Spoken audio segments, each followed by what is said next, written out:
needs to.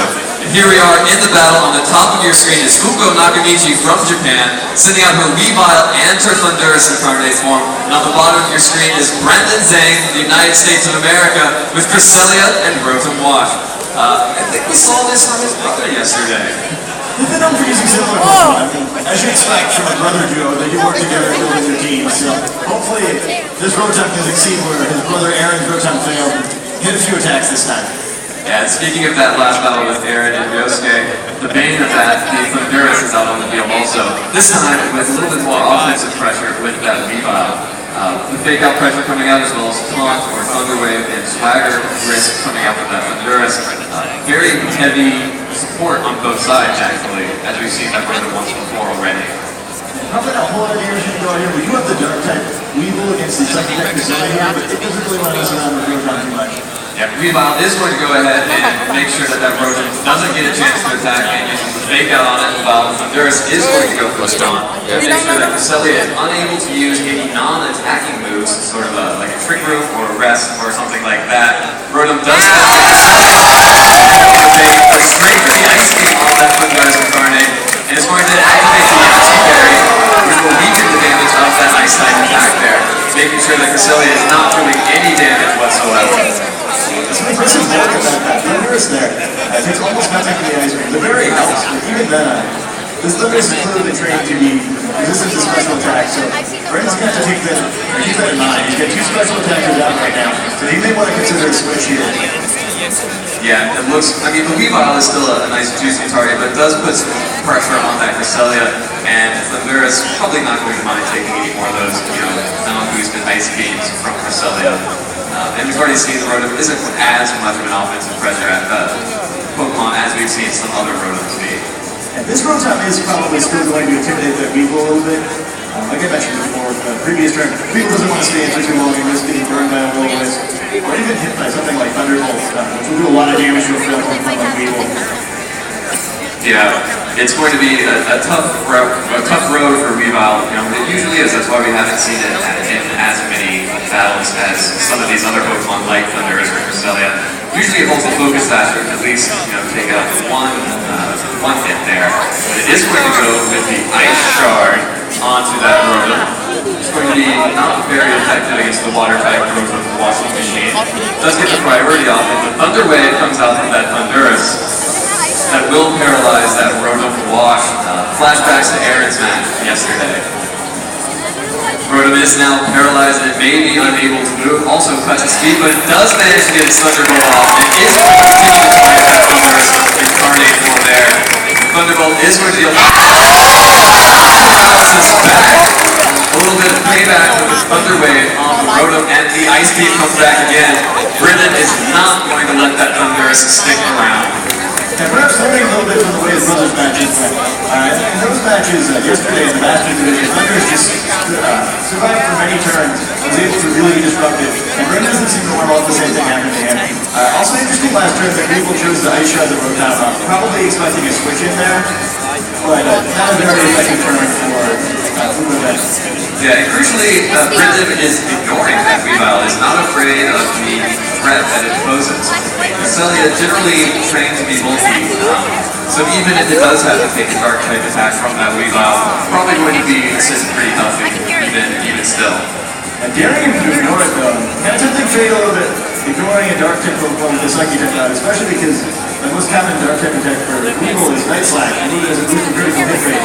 So just ignoring it, there's a lot of opportunity for things to go wrong, but just looking at the 12 form so far, he's going to go a little bit of a lead here. And you can see that Thunderous incarnate is going to bounce back, does not want to be giving out any free KOs there. It's Scizor now out on the field, and you have to imagine that Cresselia is going to be a little bit afraid now as Beat-Up comes out from that Weavile, not the Night Slash. Is going to deal good damage to Cresselia, about a third there, hits 3 times. Yeah, but Cresselia does go for the Ice Beam onto where that Thunderous used to be. Hits the Scizor for not very effective damage, just a little bit of chunking there. And the Thunderbolt comes out from Rotom onto Weavile, finally starting to target the Weavile. Going to deal good damage there because of how fragile Weavile is. Just over half, and Cresselia's taunt finally wears off. So maybe it'll be able to do some more supporting, but now it has to deal with both the Dark type Weavile and the Bug type Scizor. We're going to get some information about Fuko's team that is really important. see, but it probably explained by the Parisians there that the ability justified, which boosts its attack whenever it's hit by a dark type. So, we learned quite a bit of information about Fuko's team, even though the Beetle didn't do a whole lot of damage there, it actually probably helped Brendan a lot strategically to figure out what he wants to do in this series. Yeah, definitely valuable information there, not just about the Weavile, but again about the Parisian. And we've talked about this all weekend, about how best of threes ultimately come down to games of information. How much do you get out of your opponent, how much do you get back, so you can be prepared for all the surprises to come. And of course, both these players already played Swiss, so they're both very familiar with these teams already. Maybe some of those tricks haven't been brought out just yet. Cresselia does go back and stand here with, going to be quite happy to stand up against that Weavile and that Scizor, the two bug steel types out on the field here. And the beat up is going to target, is going to do much better damage than to that Escavalier, but still not that great.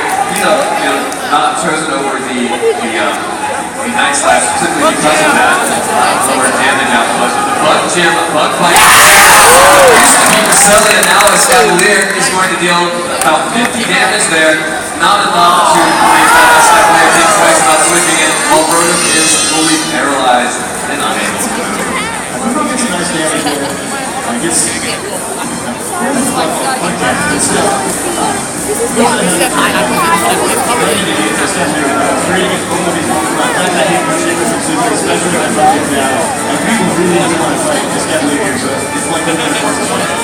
Yeah, but it is a good turn of free damage onto all the Brendan's Pokemon there.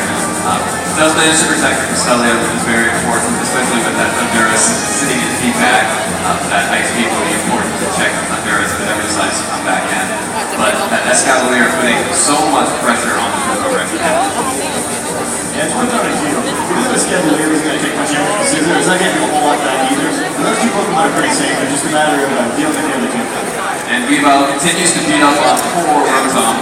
Going to bring it back down to the lower orange there, 39 HP remaining. As Bug Bite does come out from the Scizor to finish off that Rotom. Is going to be able to get the KO there with the critical hit. Just breaking on top of that one. As Escavalier and Weavile are going to... Oh, and it steals the Testo Berry. Really great information there. Boy, Mega Horn missing that Weavile. They're often considered the same class of games. One of the advantages Scizor has is that Bug Bite is 100% accurate, but clearly Mega Horn is not. Yeah. Mega Horn, not the most accurate move in the game, unfortunately does not connect with the Weavile. But Conkeldurr is out on the field now, which can threaten both this Scizor and this Weavile, provided that Scizor isn't carrying any sort of flying type attacks. And the other advantage that Scizor has is the priority move Bullet Punch, but it's the priority move of Conkeldurr, Lock Punch, that's probably going to be making the play here. Certainly puts pressure on Weavile, but Weavile doesn't seem to care. Yep, and Weavile is just going to go for an Ice Punch on Conkeldurr, get as much damage as possible there.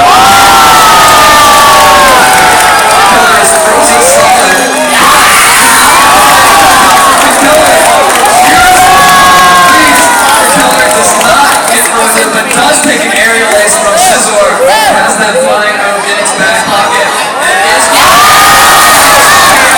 16 HP, but the Drain Punch comes out of Conkeldurr onto that Scizor. Same type boosted Drain Punch with that Iron Fist ability, going to deal a whole heck of a lot of damage and steal off some of the damage that Conkeldurr just took. And the Mega Horn comes out from the sky. Scizor is taking a beating this turn, and Brendan Zane gets the tail onto Scizor and leaves Fuko in a very bad position. That's an important knockout there. We just saw aerial ace coming, so Conkeldurr wasn't safe. Without off the field, Conkeldurr spent a much easier time trying to help clean up this game, especially threatening the Weavile with Lock Punch. Yeah, and that Lumberry paying dividends for Brendan. Defrost Conkeldurr on the very same turn. That could have been very bad for Brendan. Yeah, he would not have gotten the knockout because of the freeze without the Lumberry, and that's why he uses it. It's a great item. It's going to prevent things from going wrong. An important part of getting deep in a tournament like this is that you've got to mitigate the luck factors of the game. There's always probability like misses and freezes, and you've got to do what you can to make sure this bounces go in your favor, and Lumberry helps make that happen.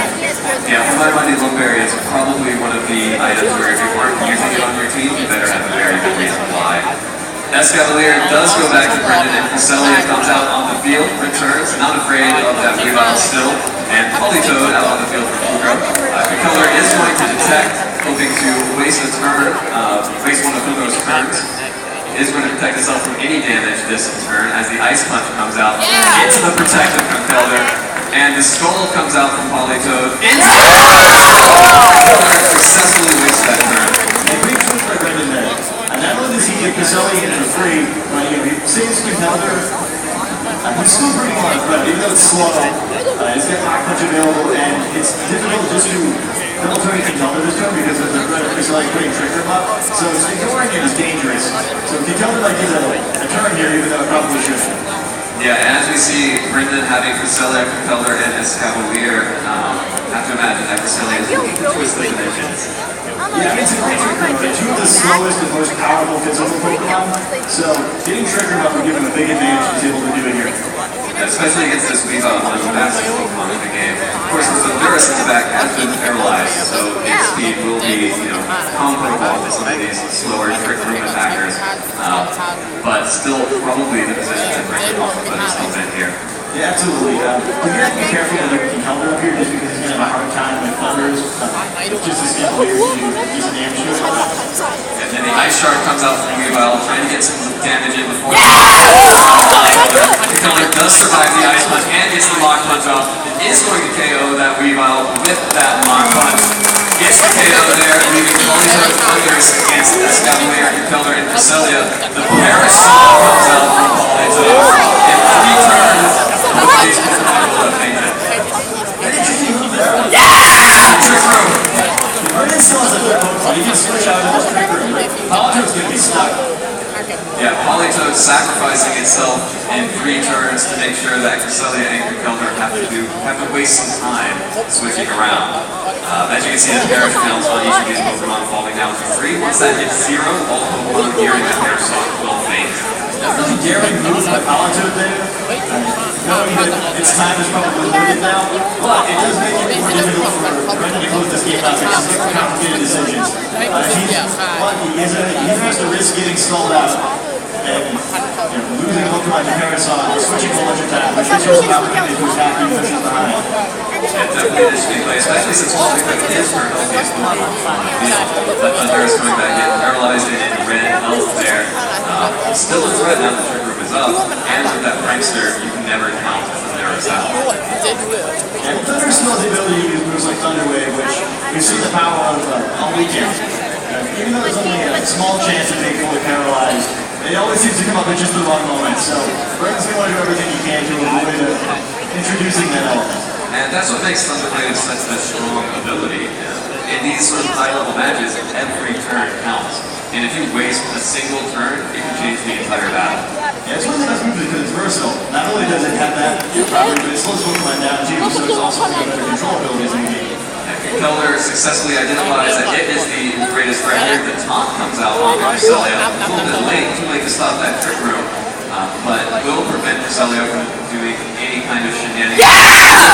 It will just go straight to the KO onto Thundurus with that Ice Beam, and then is going to get the KO. Thundurus will faint, and Keller protected and safe isn't going to be worried about Politoad, who only has 3 turns anyway because of that Parasol.